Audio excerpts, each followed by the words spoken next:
낙타와 부자. 여러분, 이 말씀을 우리가 많이 들어보고,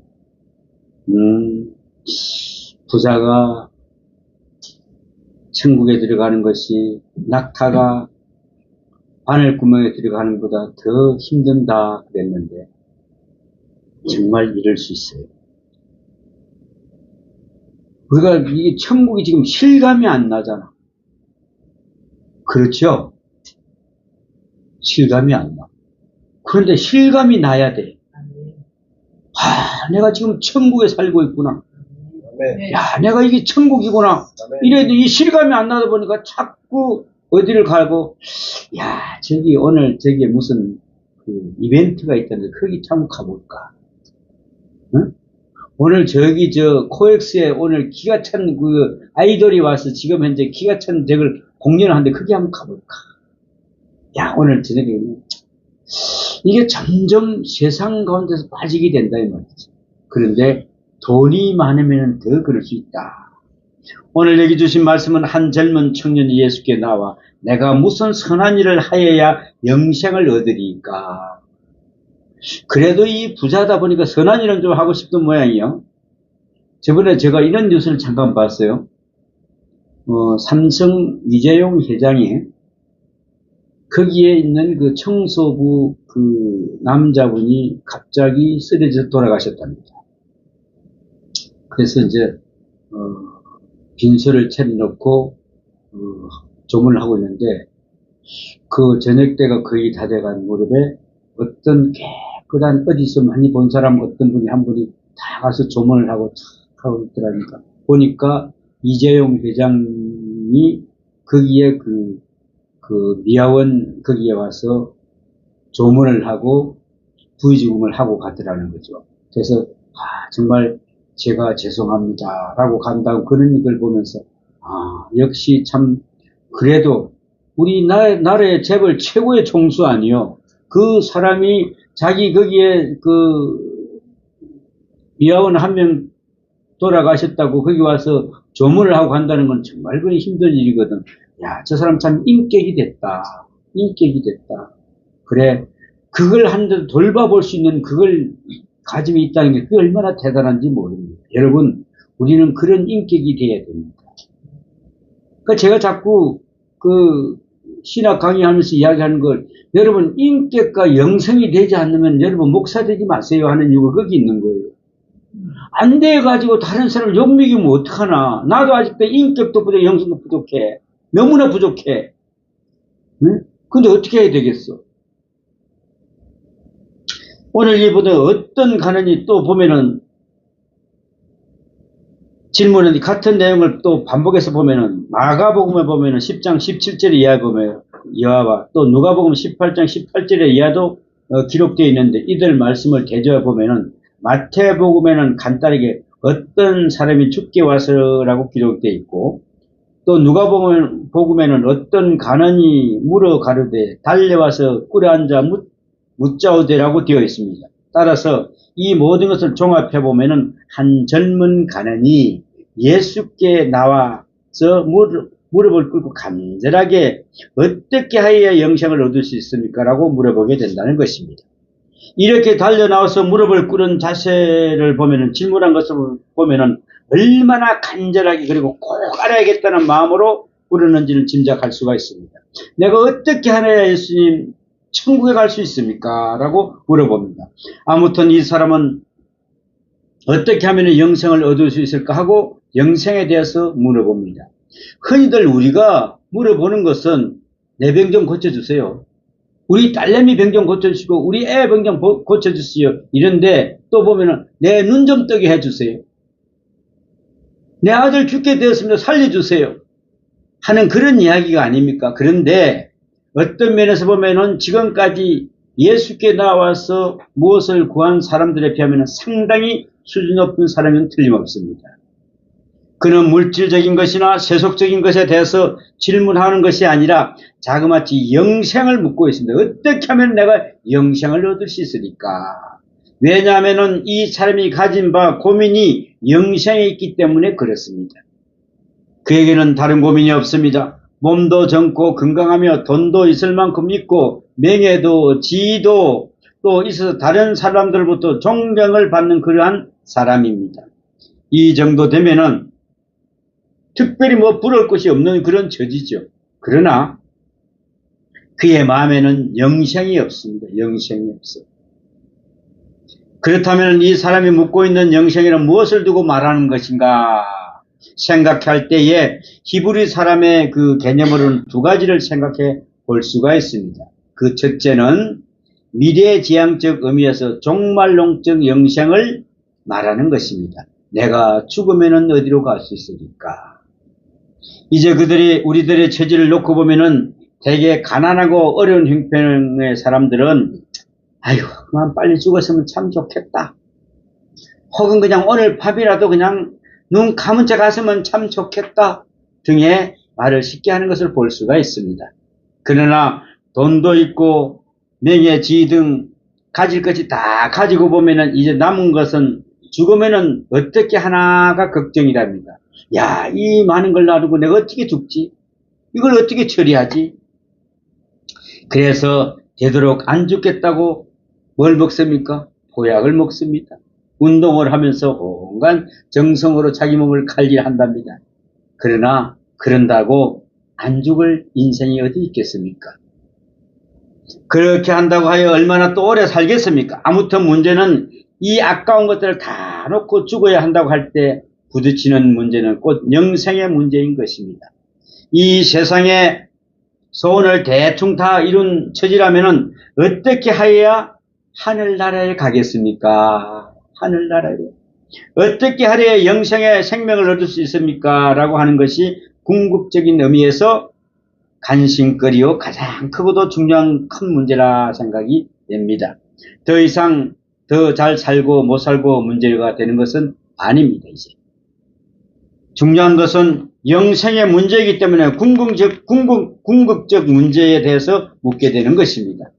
이제 두 번째로 생각할 것은 영생과 함께 현재 마음속에 있는 영생입니다. 내 마음속에 어떤 것이 있는가? 이는 곧 사람의 평안을 말하는 것입니다. 하나님을 모신 평안한 마음. 또 영원한 약속을 받고 사는 사람은 안정된 심령, 그것이 없다고 하는 것은 안 됩니다. 내가 하나님을 믿고 사는데 늘 내 마음이 평안이 넘쳐야 됩니다. 그런데 그러지 못하다는 것이죠. 돈도 있고 명예도 있고 지위도 있으면서 존경과 칭찬도 한다는데 나의 마음은 괴로울 뿐입니다. 도무지 평안이 없다. 그래서 지금 이 사람은 예수께로 나와 어떻게 하면 영생을 얻을 수 있습니까? 라고 묻게 된 걸로 압니다. 그런데 오늘 본문 말씀에 대할 때마다 묻게 되는 문제는 예수님께서 이에 대한 대답을 우리가 알고 있는 일반적인 상식으로나 예수의 평소에 얻어들어 보아 그저 간단히 주 예수를 믿으라 하는 식으로 말씀하지 않고 왜 이 사람에게는 유독 계명을 지키라는 말씀을 했나 하는 것입니다. 거기에는 그럴 만한 이유가 충분히 있음을 조금 후에 나오는 설명을 통해서 깨달을 수 있습니다. 아무튼 이 사람의 물음에 대해서 예수께서는 계명들을 지키라고 말씀하시자 다시 어느 계명이오니까 라고 물습니다. 어느 계명을 지켜야 됩니까? 물을 때 예수님께서 10계명 중 몇 가지를 들어서 말씀하십니다. 즉 살인하지 말라, 간음하지 말라, 도둑질하지 말라, 거짓 증거하지 말라, 내 부모를 공경하라고 하는 것인데 이 모두 10계명에 포함된 것들입니다. 그런데 여기에 이어지는 다음 말씀에 내 이웃을 내 몸과 같이 사랑하라고 하던 것입니다. 내 이웃을 내 몸과 같이. 이것은 꼭 계명을 요약한 것으로 계명의 중심이 되어 사람에게 향하는 말씀입니다. 내 이웃을 내 몸과 같이 사랑하라. 우리 그리 할 수 있을까요? 내 손가락이 아프면 내 이웃 손가락이 아플까요? 내 마음이 아프면은 내 이웃 마음이 아플까요? 이걸 체험하라는 것입니다. 그래야 사랑한다는 것입니다. 지금 예수님께서는 이와 같은 핵심적인 말씀을 하고 계십니다. 그런가 하면은 이 사람은 별도로 생각 없이 뭐라고 합니까? 이 모든 것을 내가 지켰사오니 아직도 무엇이 부족하니까? 라고 물어봅니다. 예수님, 제가 뭐가 부족할 게 있습니까? 내가 다 지켰어요. 아주 당당하게 하는 것을 볼 수가 있습니다. 하지만 이 장면, 다른 장면에 보면은 내가 어려서부터 다 지켰나이다 하는 것으로 되어 있습니다. 하지만 바로 여기에 문제가 있는 것입니다, 여러분.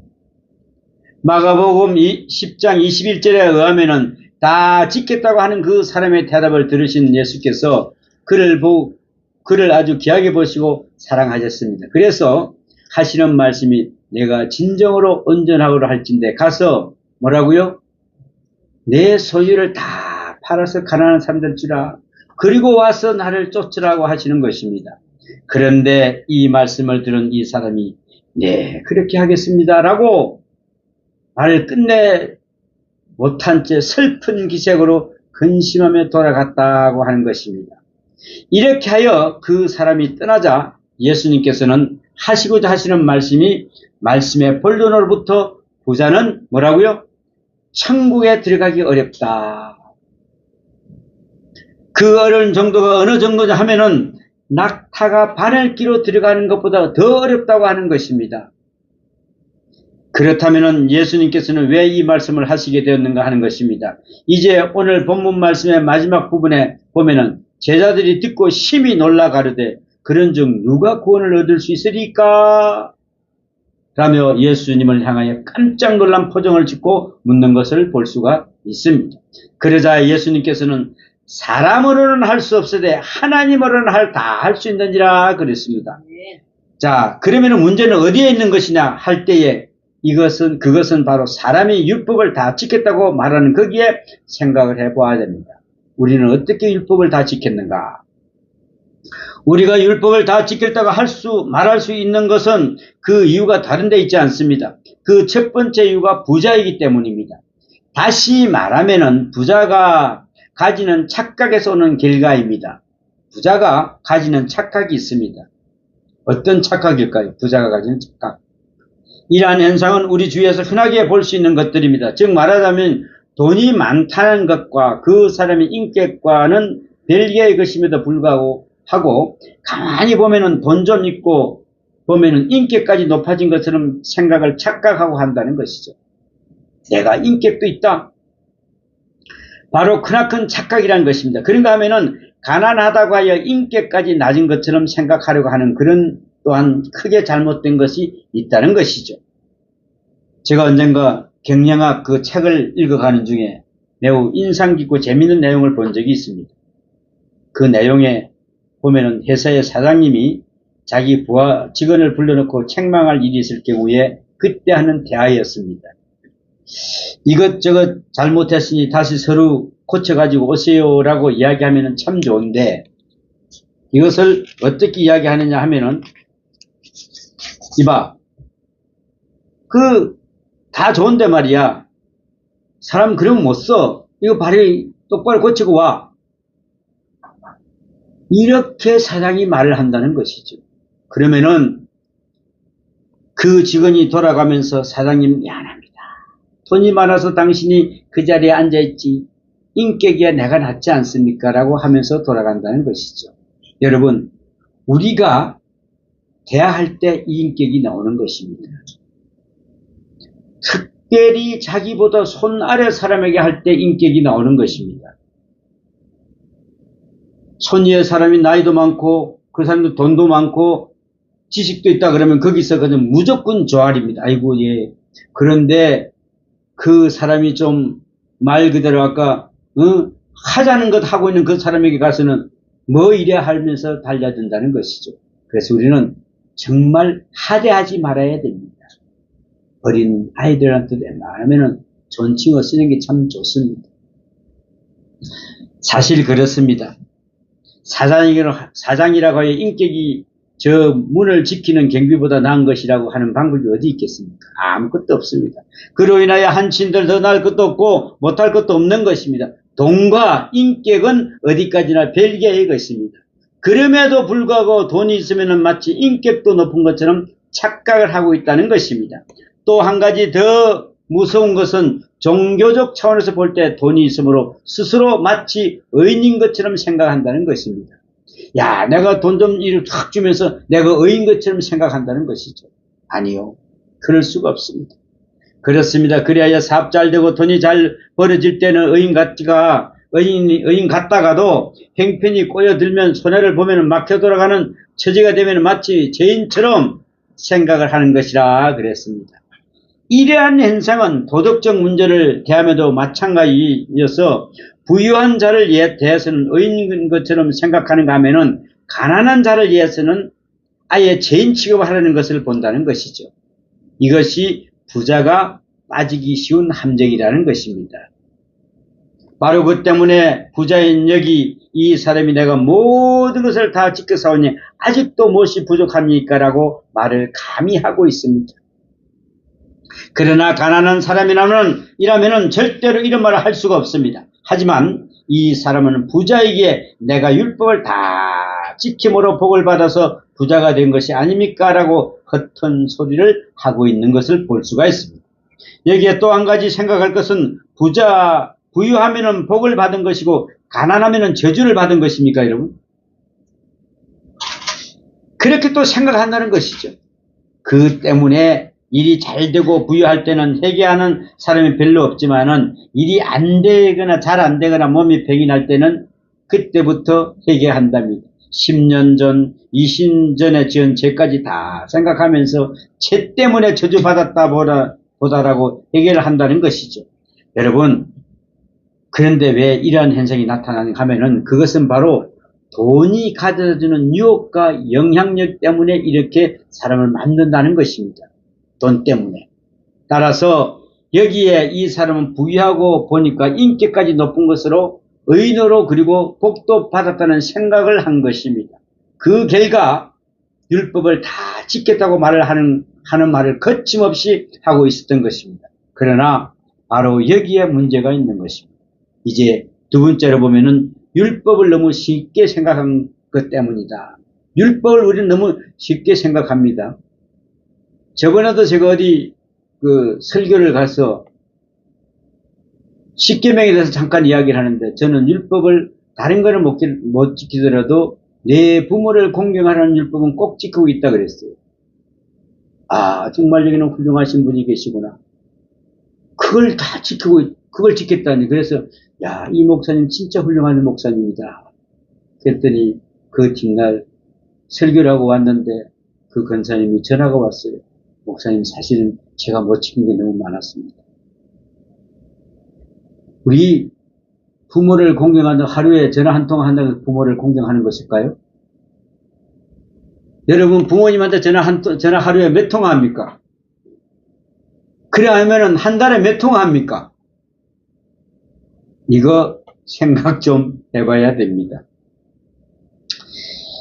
예수님께서 하신 마지막 한마디의 말씀을 좀 더 귀담아 드렸다면 감히 이런 말씀을 할 수 없었을 것입니다. 살인하지 말라. 살인하지 않았습니다. 간음하지 말라. 간음하지 않았습니다. 도둑질하지 말라. 도둑질하지 않았습니다. 거짓 증거하지 말라. 생각해보면 여기까지는 좀 문제가 있음직도 합니다만은 게다가 내 이웃을 내 몸과 같이 사랑하라고 하신 말씀에 이어 내가 율법을 다 지켰나이다 하고 나오니 이것이 어찌 정말 될 법한 이야기일까요? 진정 그가 다 지켰다면 지금 그의 집에는 제대로 남아있는 물건이 없어야 하는 것 아니겠습니까? 가질 것 다 가지고 있으면서 물건이 남아있어요. 지켰겠어요? 바로 옆집에 지금 가난해서 살고 있는데 내 이웃을 내 몸과 같이 사랑하라 한다면서 어떻게 그게 아직도 우리 집에 그대로 남아있단 말입니까? 말이 안 되는 이야기죠. 그렇다면은 지켜보라는 뜻에서 이 율법을 들어 말씀하시게 된 것입니다. 적어도 예수님께서는 율법을 내가 걸고 말씀하실 때는 이 사람이 나는 율법을 지킬 수가 없습니다 라고 고백해야 되는데 하는 진실한 고백과 회개가 있어야 했으면 예수님께서는 그것을 기대했던 것인데 그러고 보면은 추측하건대 예수님께서는 율법을 지키라고 하실 때 이 사람에게 대답하기를 주여 제가 율법을 지킬 수가 있겠습니까? 율법을 지킬 사람도 없거니와 더욱이 저로서는 도저히 지킬 수가 없습니다. 라고 이렇게 말씀했으면 참 좋았겠습니다. 그랬으면 예수님이 그랬을 겁니다. 아들아 착하도다. 참 그랬을 겁니다. 또 나를 믿으라 하고 만족해 하셨을 것입니다. 그러나 이 사람은 정말 금방지게도 모든 것을 다 지켰다고 함으로써 정말 지켰는지 안 지켰는지를 보자는 뜻에서 뭐라고 했습니까? 내 소유를 다 팔아서 가난한 사람들 주라고 하신 것으로 생각이 됩니다.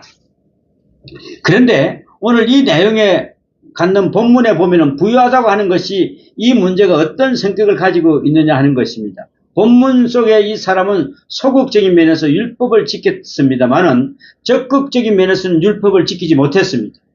그럼에도 불구하고 이 사람은 이것을 지킨 것처럼 생각하는 것은 부유하기 때문에 그렇습니다. 우리는 흔히 생각하기를 가난한 자에게는 시험이 많고 부유한 자에게는 시험이 없는 것처럼 생각하기 쉽습니다. 사실은 그렇지가 않습니다. 부자가 못되어 모아서 그렇지 사실은 부자가 더 많은 시험이 있고 걱정거리도 더욱 많습니다. 그렇지 않을까요? 옛날에 우리나라 그 속담이 있죠. 천석구는 천가지 걱정, 만석구는 만가지 걱정이 있다 그랬어요. 그 만가지 걱정을 한번 해보십시오. 얼마나 골이 아픈지. 그렇습니다. 전에도 그 보면은 예배에 참석하는 사람들이 옛날에는요, 요즘처럼 이렇게 막 이 CCTV가 있어가 감시 카메라 없다 보니까 부자들은 저녁 예배를 못 들어갔대요. 못 지킬 때요. 혹시 저녁에 도둑이 들어서 다 가져갈까봐. 그래서 예배를 못 지켰다는 겁니다. 참 기가 찰 일이죠. 그죠? 이와 같이 부유할 때는 시험이 더욱 많다는 것은 부유할수록 시험이 많고 시험이 많을수록 그만큼 하늘나라에 들어가기가 어려워진다는 그런 말입니다. 바로 이 때문에 그 옛날 솔로몬은 이렇게 말합니다. 뭐라고 했을까요? 나로 가난하게도 마옵시고 부하게도 마옵시고 잠언서 30장 8절에 이렇게 기록되어 있습니다. 부자도 되지 말고 가난하도 되지 않게 해주시옵소서. 정말 중간에 되기가 그렇게 힘듭니다. 참으로 지혜로운 기도를 드렸던 것이 볼 수가 있습니다. 부해짐으로 교만해서도 안 되겠고 그렇다고 가난하여 도둑질해서도 아니 되니 그저 언제나 필요할 정도에서 적당한 것을 좋다 이 말입니다. 그런데 이 시험이 어느 편에 더 많으냐? 둘 중에 하나를 말하려고 한다면은 부유한 편에 시험이 더 많다고 하는 것입니다. 다시 말해서 부유한 사람이 신령한 생활을 함과 하나님 나라에 들어가기가 더 어렵다고 하는 말입니다. 이는 매우 상식적으로 참으로 쉬운 이야기가 아닐 수 없습니다. 그리고 또 한 가지 할 것은 가난은 두려워할 줄 알면서도 부유함은 두려워할 줄 모른다 그랬습니다. 그래서 가난한 처할 지경이 되면은 여러 모양으로 걱정을 하지만은 부자가 되면은 그런 걱정을 하는 사람을 찾아볼 수가 없습니다. 야, 오늘 내가 갑자기 복권에 1등이 됐어요. 야, 어떡하지? 이렇게 하는 사람 없고, 야, 입장돼서 끝이다, 이제. 야, 이렇게 끝나겠지, 그죠? 야, 이 돈을 어떻게 쓸고, 이렇게 벌벌 떠는 사람이 없다는 것이죠. 아싸! 이제 끝났어, 이제 이거 끝났어. 이런다는 거지. 이거 안 된다는 겁니다. 또, 하나의 사실은 이 부유함을 사람을 교만하게 만들 뿐 아니라 이기적인 생각 인간을 만든다. 그 때문에 오히려 가난한 사람이 인심을 더 잘 쓰는 것을 비해 부자는 그렇지 못하다 그렇습니다. 차라리 없는 사람이 오히려 더 잘 줍니다. 심지어는 자신이 먹는 것까지도 바들바들 떨면서 아까운 모습을 부자들은 볼 수가 있다는 것이죠. 따라서 영생의 문제와 이와 같은 진리의 문제에 대해서는 더욱 둔감해지기 마련인 것입니다. 그래서 부자가 천국에 들어가기 어렵다고 하는 것입니다. 여기에서 생각할 것은 어렵다는 것과 불가능하다는 것은 다르다고 하는 점입니다. 우리가 잘 아는 부자와 나사로의 비유에서 보면은 부자가 천국에 들어갈 수 없었던 것은 부하다고 하는 그 자체 때문에 자동적으로 지옥에 갔다는 이야기가 아닙니다. 그는 가난한 자를 뭐 했기 때문에요? 멸시했기 때문에 천국에 못 들어갔습니다. 멸시했기 때문에. 여러분, 진정한 부자란 무엇을 말하는 것이겠습니까? 인생의 영광은 소유에 있는 것이 아니라 베푸는 데 있는 것이다 그랬습니다. 우리는 베풀어야 됩니다. 따라서 부자가 쓰는 것만큼 부자인 것이지 손에 든 것만 가지고 부자가 되는 것은 아니다. 다른 사람에게 얼마나 주었는가, 그리고 특별히 중요한 것은 자유하게 줘야 한다는 것입니다. 자유롭게 줘야 한다는 것입니다. 자유하게끔. 마지막 못해 억지로 준 것은 베푼 것이 아니라 빼앗긴 것이다 그랬습니다. 그러므로 베푸는 것, 다시 말하면 주는 것과 빼앗기는 것은 같은 것이 아니다 그랬습니다. 여기서 우리는 자유한 만큼 부자라는 개념을 분명히 이해해야 됩니다. 이는 곧 내가 얼마를 남에게 주었다면 준 만큼, 혹은 하나님 일을 위해서 얼마든 바쳤다면 그것은 결국 그만큼만큼의 부자라는 것입니다. 이게 무슨 말이냐? 내가 여러 수백억 부자예요. 근데 나는 꼴랑 100만 원 내서, 그럼 100만 원 난 치면 부자라 이 말이야. 그럼 없는 사람이 100만 원, 그 사람 진짜 그 100만 원 부자예요. 그걸 갖다가 다 100억을 냈으면 그 100억 부자인 거예요. 이렇게 할 수 있을까요? 못하는 게 문제가 있다 이 말이지. 오히려 하나님 나라에 들어갈 때는 장아물이 된다는 것입니다. 이 많은 돈들이. 그죠? 그리고 보면은 진정 의미에서 돈이라고 하는 물량 자체는 무관한 것임을 우리는 알아야 됩니다. 돈은 정말 무관합니다. 천국에 가져가면 그는 진품이 안 된다는 것입니다. 그래서 우리가 이번에 수련했던 철로역정이라는 그 영화를 보려고 합니다. 그 영화를 보면은 그게 다 짐이라는 것을 알 수가 있습니다. 짐.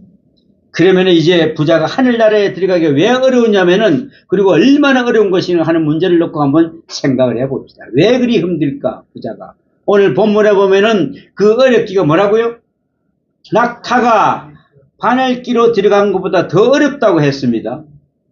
이는 인간적으로는 불가능하지만은 하나님께서는 가능하다는 것이며, 바꾸어 말하면은 사람이 겸손하기가 어렵다. 그래서 가난하여도 겸손하기가 어렵고 더욱이 부하고 겸손하기는 더 어렵다 그랬습니다. 겸손해야 된다. 사실이 그렇습니다.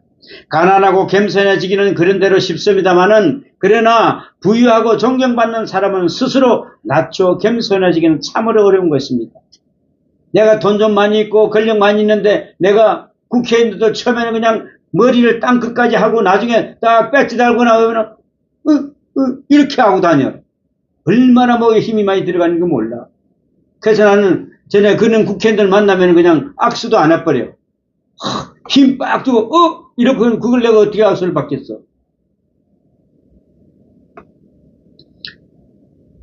스스로 낮춰서 겸손해야 됩니다. 겸손해야 됩니다. 오늘 본문 속에서 이야기하는 낙타가 바늘기로 들어가는 것이 어렵다 하는 것을 말에 대해서는 바로 해석하는 바가 따로 있습니다. 그런데 먼저 이상한 것은, 우리는 바늘구멍 혹은 바늘기라고 하죠. 바늘기. 저쪽 서양에서는 니들스라고 하죠. 니들사이라고 하는데, 그 바늘기를 뭐라고 표현하기를 헬라어로 보면 투르마페토스라고 하는 구멍이라는 말이랍니다. 구멍. 그런데 이렇게 바늘기라는 두 표현을 놓고 보면은 우리나라 말인 바늘기가 보다 정확하다고 과학적으로 생각하는 것인데, 그것은 뚫렸으니까 기지, 눈은 아니라는 것이지. 그래서 아무튼 바늘구멍이라는 말은 크기가 얼마나 적은 것인가를 말하는 것입니다. 바늘을, 지금은 요즘에 나도 지금 눈이 침침해가지고 이 바늘기 쓰니까 아무리 해도 잘 안 들어가더라고.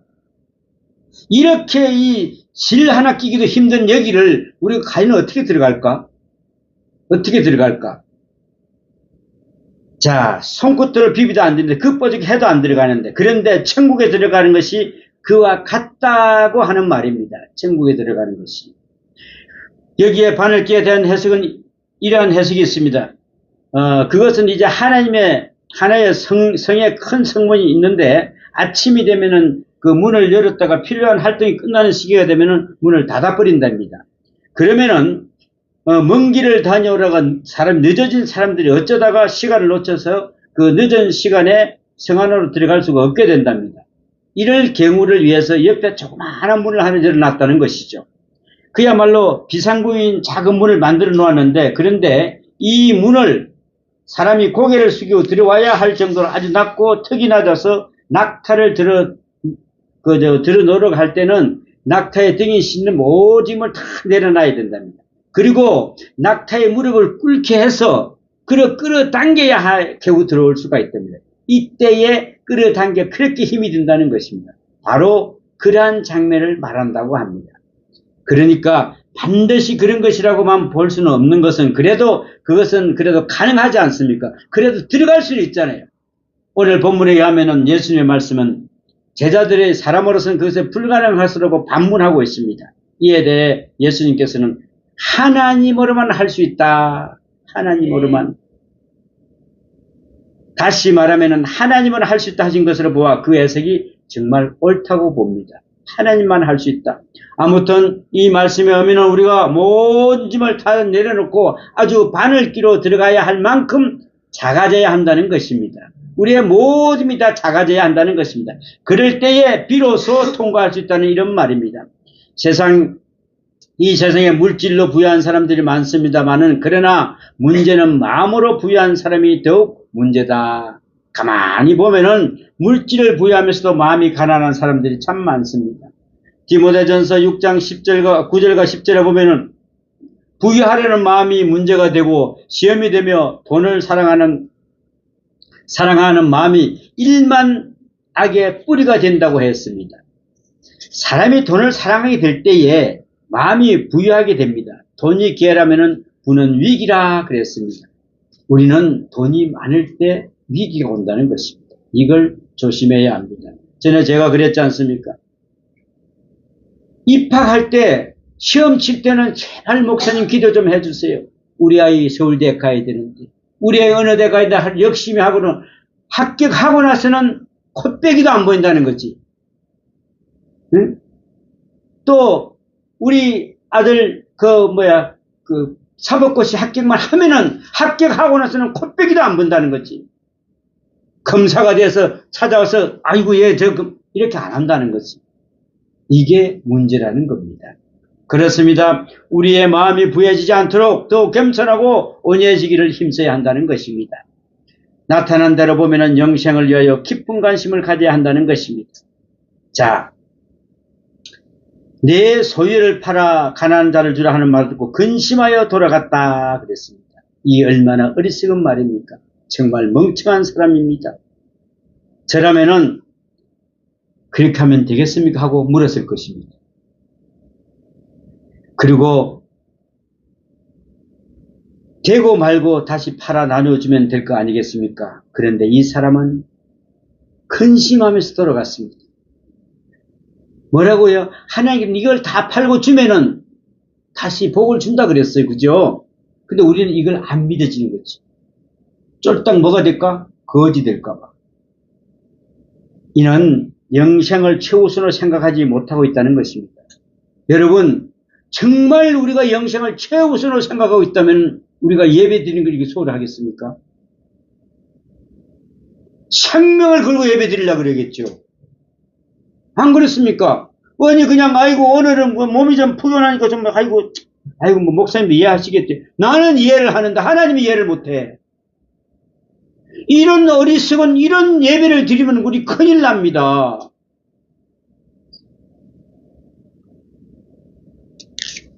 그렇습니다. 이 사람에게는 영생을 얻기 위해서는 가난하기도 좋고 병들어 좋으며 그 외에 어떠한 희생이라도 지불하겠다는 각오가 있어야 된다는 것입니다. 이런 사람이 아직도 내려놓아야 할 짐이 많고 버려야 할 것들이 너무 많으니까 지금 이 가진 근심은 참으로 쓸데없는 것입니다는 것입니다. 마가복음 10장 29절과 30절의 말씀을 보면은 그렇습니다. 예수께서 이르시되 내가 진실로 내게 이르노니 나와 복음을 위하여 집이나 형제나 자매나 어머니나 아버지나 자식이나 전토를 벌인 자는 현세에 있어 집과 형제와 자매와 어머니와 자식과 전토를 100배나 받되 박해를 겸하여 받고 내시에서 영생을 받지 못할 자가 없느니라 그랬습니다. 전토 몇 배 준다고요? 100배. 근데 우리는 이 못 버려. 한 번도 안 받을까봐 못 버리는 거예요. 그러니까 마음에서부터 가치와 소유권을 다 부정해버리고 나오면은 오히려 그로 인해서 큰 부자로 되고 영생로 된다는 것입니다, 여러분. 왜 이걸 우리가 안 믿어집니까? 그런데도 이 사람은 쓸데없는 걱정을 하면서 돌아갑니다. 내 소유를 팔아 가난한 자를 주라 하는 그 말에 그 자리에서 포기하게 된다는 것입니다. 이 얼마나 불쌍한 사람들입니까? 참으로 불쌍한 사람이 아닐 수가 없죠. 진정 영생을 원한다면 모든 소유권을 버린 청지기로 돌아가 하나님 나라에 긍정할 수 있어야 한다는 것입니다. 이렇게 하여 마음으로부터 가난해질 때 심령이 가난한 자는 뭐가 있다고요? 복이 있나니 천국이 저희 것이며 그랬습니다. 약속된 축복을 받을 수 있기를 축원합니다. 이제 우리가 가진 모든 소유권을 다 포기하십시오. 그리하여 바늘기로 들어갈 수 있을 정도로 작고 겸손한 마음이 되어야 합니다. 그런가 하면 선한 일, 하나님 일을 위하여 부자가 되어야 할 것입니다. 이제 부자가 천국에 들어가기 어려운 일을 하고 하신 주님의 말씀은 결코 내게 있어서는 걸림돌이 되지기를 않기를 바랍니다. 내가 비록 아무리 많은 돈이 있다 하더라도 그것은 나의 소유가 아니기 때문에 나는 부자가 아닙니다. 따라서 주님이 나의 말씀을 나에게 조금도 걸리는 바가 없으며 예하고 그대로 하나님 나라를 받아들이고 영생을 받아들일 수 있는 그러한 하나님의 사람이 되시기를 축원합니다. 기도합니다. 아버지 하나님, 우리 것을 깨끗이 포기하는 자가 되게 하여 주시옵소서. 그리하여 하늘길로 들어갈 수 있을 정도로 작고 겸손한 마음이 되게 하여 주시기를 원하고 기도합나이다. 이제 선한 일, 하나님 나라를 위하여 그런 부자가 되기를 원합니다. 부자가 천국에 들어가기 어려우냐 하신 그 말씀 결코 나에게는 걸림돌이 되지 않습니다. 비록 내게 아무리 많은 돈이 있다 하더라도 나의 소유가 다 하나님 것이기 때문에 나는 부자가 아닙니다. 주님의 말씀에 순종하는 삶을 삽니다 하고 고백하는 그런 삶이 되게 도와주시옵소서. 이 모든 말씀 우리 주 예수님의 이름으로 기도합니다. 아멘.